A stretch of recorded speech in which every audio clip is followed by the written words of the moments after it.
ever wonder why God put you on this earth? You ever wondered if people could have the opportunity to get to know the real you? Ever wonder if people had the opportunity to hear your powerful story?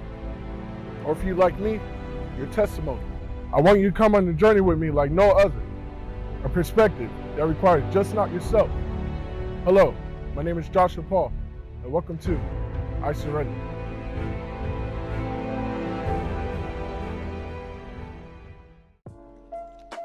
Hello, ladies and gentlemen. Welcome back to our second episode of I Surrender.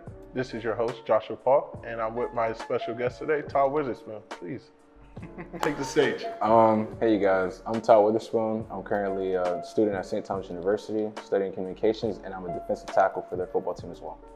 So, Todd, I definitely first want to say thank you for coming on to my show, and I definitely want to talk a lot with you today, but first, tell us a little about yourself, where you're from, and Well, I was born Miami-Jackson, down here in Miami.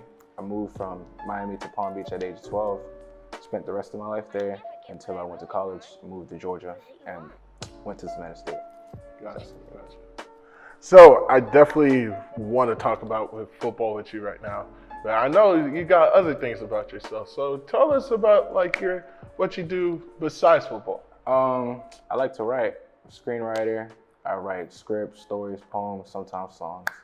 You know about that, JP. I try to write songs every now and then. I can't sing them, but I can write them. But yeah, trying. But yeah, that's about it. I hear you. Definitely one thing you mentioned to me is your passion for basketball and boxing. Can you elaborate about that and express to our audience? Yeah. So before I started playing football, I was playing basketball all the time. If I wasn't doing homework, playing video games, anything else not out the normal, I was playing basketball 24/7. I just want to cut you off real quick. A lot of people say defensive tackles like us can't hoop. Well, you're looking at two hoopers right here, but I just wanted to express that. One thing I definitely wanted to speak to you upon is your accolades. I know that you achieved a lot in your high school process, and I want you to just express upon your accolades. So what did you achieve when you were at Olympic Heights? No problem. My junior year, I got second team all conference for defensive line. Then my senior year, I got second team all conference for defensive line, offensive line. Second team all county for defensive line, offensive line as well. Wow. Then I got a couple player of the games, and then just a whole bunch of other stuff. Shoot, that boy, you got yourself a nice list. That's a nice list you got there. Yep. One thing you expressed to me before, when we were behind the cameras is, you had a lot of breakout games when you were at Olympic Heights. Mm-hmm. Tell us one of your favorite breakout games. I'll say my junior year against Dwyer. The day before, I told you about this.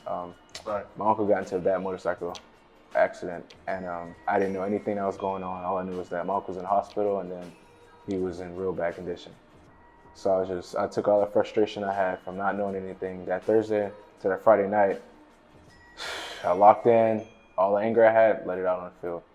And then ended up getting 4 tackles for loss, pick, a lot of QB hurries, and then got defensive player of the game. So you got the defensive lineman dream, huh? Oh, okay. Yeah, you lucky. I dropped my dream, but I'm not good. Let's not talk about that, huh?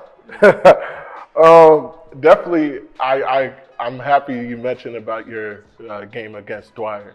One thing a lot of people don't get to experience is having a breakout game.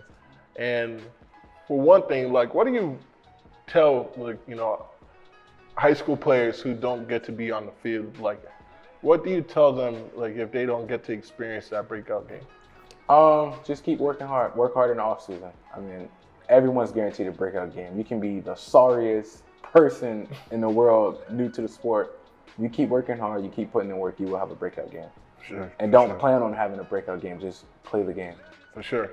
I like what he said. Don't plan on having a breakout game, but just play the game. Definitely, I wanted to talk about your recruiting process. This is something both of us can relate to, so that's why we saw it. But tell us about your recruiting process, bro. The good or the bad? We want it all, the good, the bad, the ugly. Man, recruiting process, keyword, stress. Yeah. It's the most stressful time because you don't know where you're going to be the next 4 years of your life after high school. You're just like, oh my God, all these coaches talking to me, where am I going to go? I have all these different options, stuff like that. Right.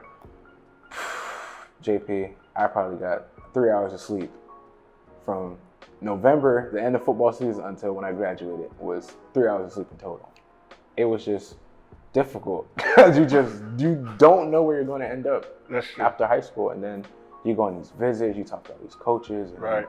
You putting in work, you just trying to work out, you trying to keep your grades up to get to these colleges. Right. It's just a lot. It's a very stressful process. Now, I know one thing we spoke about is your potential to go Division I, but something holds you back. What was that something that holds you back from getting to that level that you wanted to pursue, which is Division I? Genetics. What held me back from going, well, I still ended up going to Division I, but what held me back from getting as much offers as I should have got from Division I was coaches said I was too short. Right. I was like, these coaches literally would come up to me, would come to my high school football coach and say, Coach Badge, Todd is an excellent player. He's so good on the field. He works hard in the off season, but he's too short for our program. Why would we pick him when you can pick a kid that's 6'3", that does the same thing he does? Right. But that wasn't true. The only reason they didn't pick me up was just because I was shorter. But yeah, okay, go pick up the kid that's 6'3". He wasn't working like how I was. That kid never told him that kid never had anyone tell him that he can't do this because of his height. Right. I did. So I turned that negative energy into positive energy. So that made me put a chip on my shoulder. Right. So, yeah. Now, that's one thing. One thing I wanted to express upon our viewers is if you ever happen to be in a situation whereas high school athletes like me and Todd were at the time had situations where our genetics didn't get us the opportunity that we wanted, what do you recommend to our audience about how to overcome that situation? You work hard. You grind that whole off season. Now you can ask anybody that played for my high school football team. That off season, I went to this gym called Impact in Delray. There are a lot of pro athletes work out there. Right. If you check my snaps from 2018, I was in that gym every day working. That was the hardest I ever worked. I don't think I ever worked that hard even in college. Wow. I was literally running, lifting weights, trying to come in as strong as I can because I knew that no matter what, I was determined to myself, I'm going to Division I. Even though people told me I couldn't go, I was too short, I knew I was going to be there. Somehow, some way I was going to get there. It might not be from my height, but it's going to be from what I do in that weight room. That's going to get me there. So one thing I wanted to transition to was your experience at Savannah State. What was it like for you, transitioning from Florida, going to another state, being an out-of-state football player at an environment that you're not used to? It was a big transition. First, I'm coming from Florida. Yeah. Florida heat and Georgia heat is a real big difference. We get moist heat. You get that dry country, plantation, slave heat. Oh. That was it. The weather was different. The whole atmosphere was different. People were country. The way they talk was different. It was like, I couldn't understand what people were saying. Like the first 2 days I went to Savannah, I didn't understand a word people were saying because they just talk. You ever watch The Waterboy? Yeah. That's exactly how they talk. That is how they talk. So you got me, I got to get used to a new English. Right. I got to get used to this football team, and then I got to move all this stuff in. That long car ride was just a lot of stuff that went into it.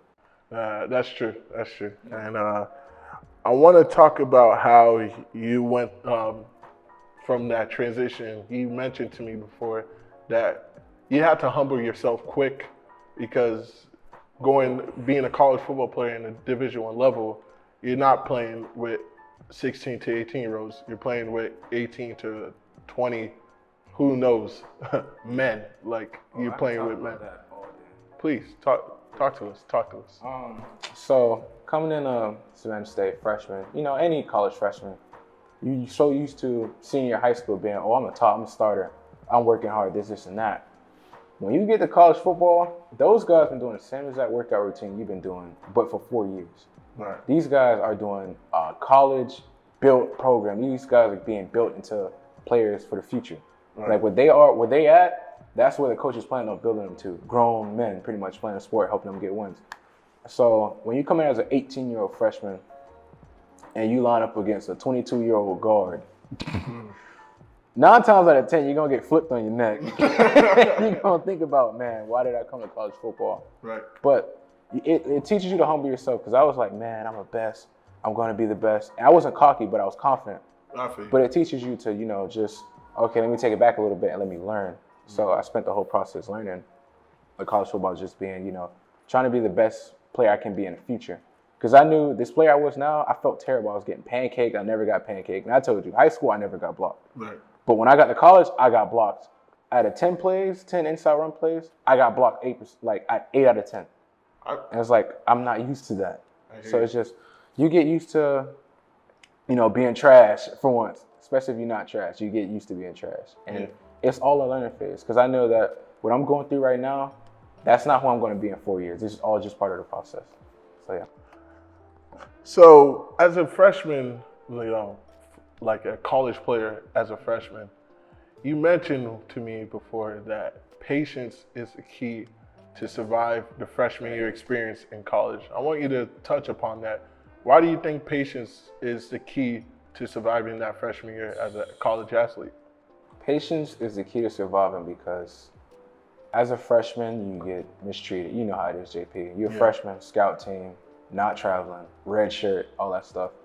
The reason I say patience is because you're going to be down on yourself a little bit. Because you're going to be like, man, I thought I was so good. I thought I was this great player that even the coaches, they brainwash you. Like, oh, you're such a good player, this, and that. But it's like you come to college and you're like, man, why did I do that? I'm playing like trash. I'm not getting no reps. Patience is key, because that's only the starting point. Because you go through the hardest part you're going to go through is the first year of college football. Because it's just a giant transition.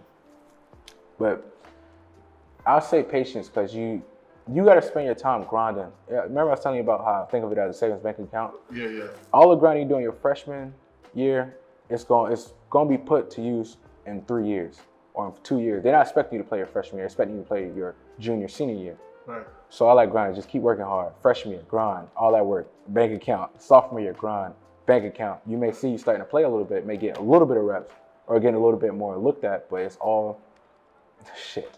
You just got to be patient, because at the end of the deal, you're a project. Those coaches trying to build you into a successful player that can help them get wins. Right. So they're not looking at you like that in the beginning. It's all worry about the end, not the beginning. So just work hard today, so tomorrow is much easier. I hear you. And one thing to elaborate towards that is always putting yourself in the best situation to interact with your coaches.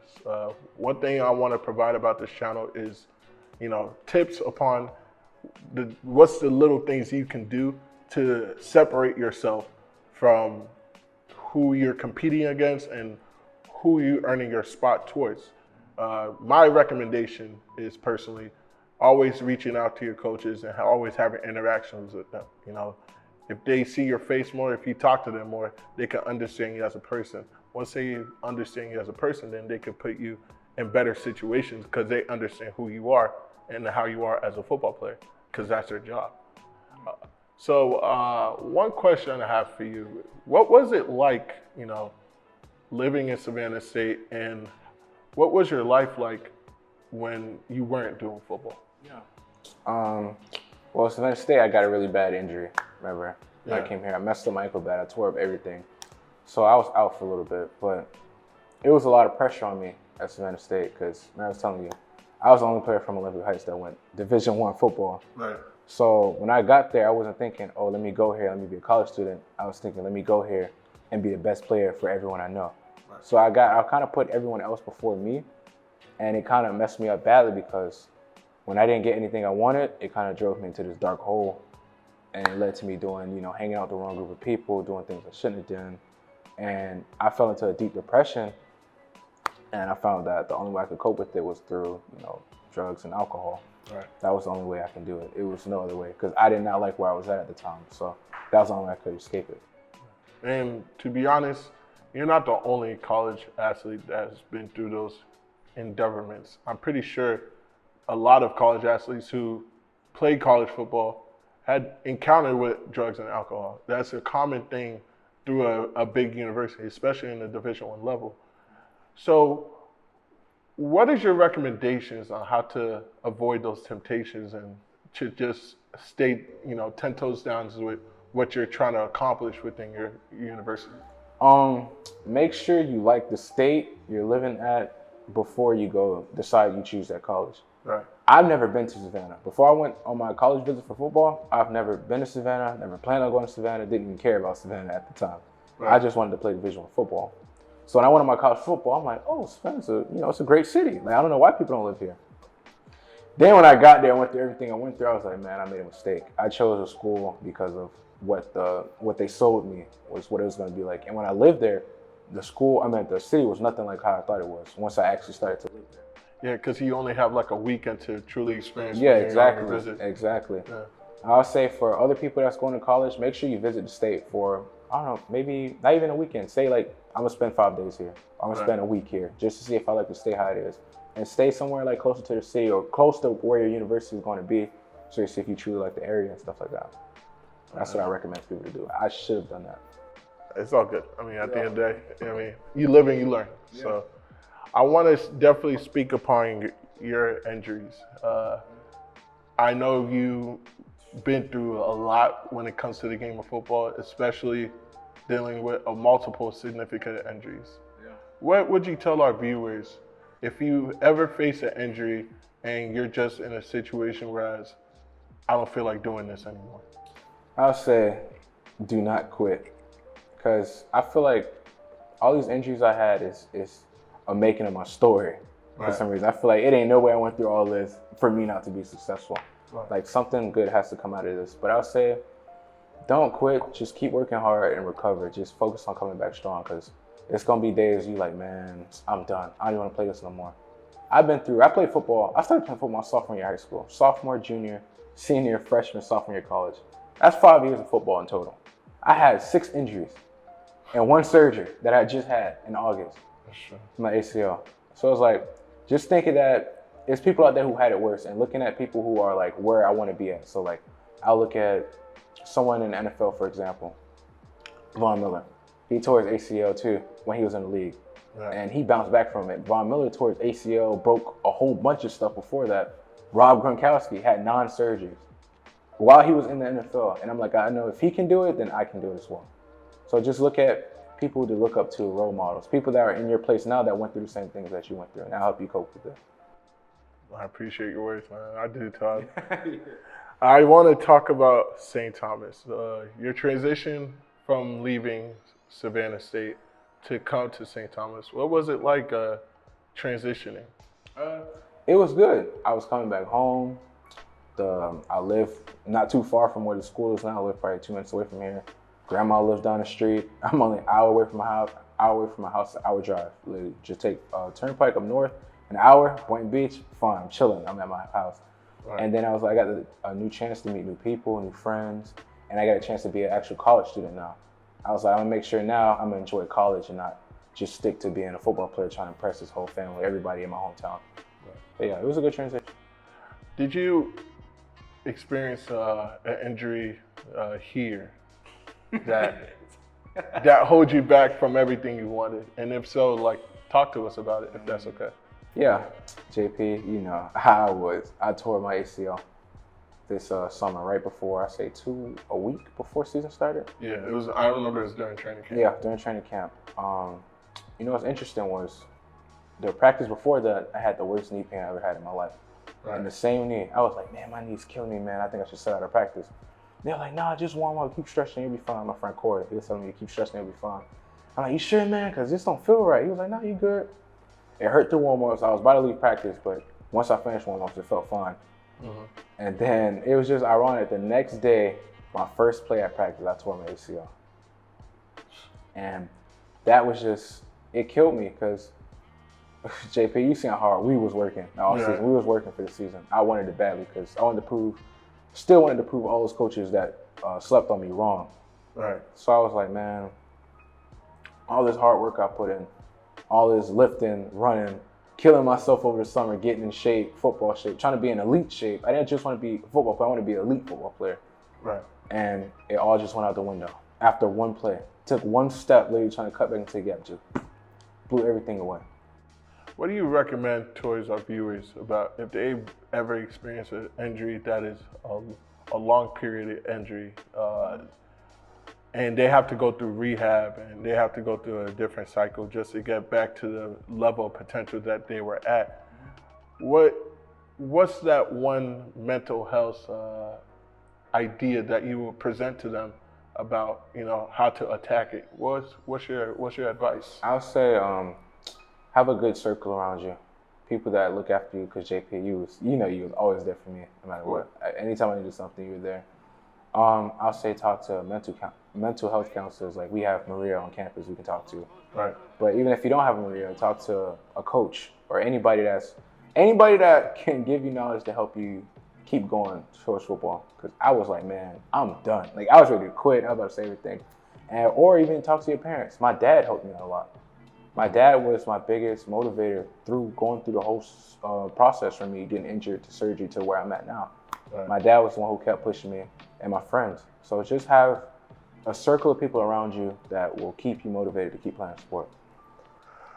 So what is one thing you can tell the viewers where you want to pursue in the next level at their sport? What is that one word that you would try to convince them to just be like, you know what, I can do this? You said it. Patience. Patience. That's the word of my life, man. I just say be patient, because you never get what you want when you want it. You always have to wait for it. Right. So I was telling you, being patient is you work out now all day, every day, or you work as much as you can. Put in hard work all the time now. So it'll be when it pays off, it'll just be like, oh snap, I didn't even know that it will work out like this. Right. So like I was saying, our story, the motto is work hard today so tomorrow is easy. All right. You should use the Lamar Jackson reference. Yeah, nobody cares. Work harder. Yeah, just keep working hard, because you can work hard. You can work harder than somebody else, but their time may come earlier than yours. It's okay. That's normal. That's life. People are different. Yeah. But you just keep working hard, so when your time comes, you shine and you enjoy it, because you deserved it. You worked hard for it. Right. So keyword is just be patient. Everything will fall in its path. You just have to work and be patient. Let it take its time. I definitely want to hop upon what you said and express that the energy you put out in this world is the energy that you're going to receive. Mm-hmm.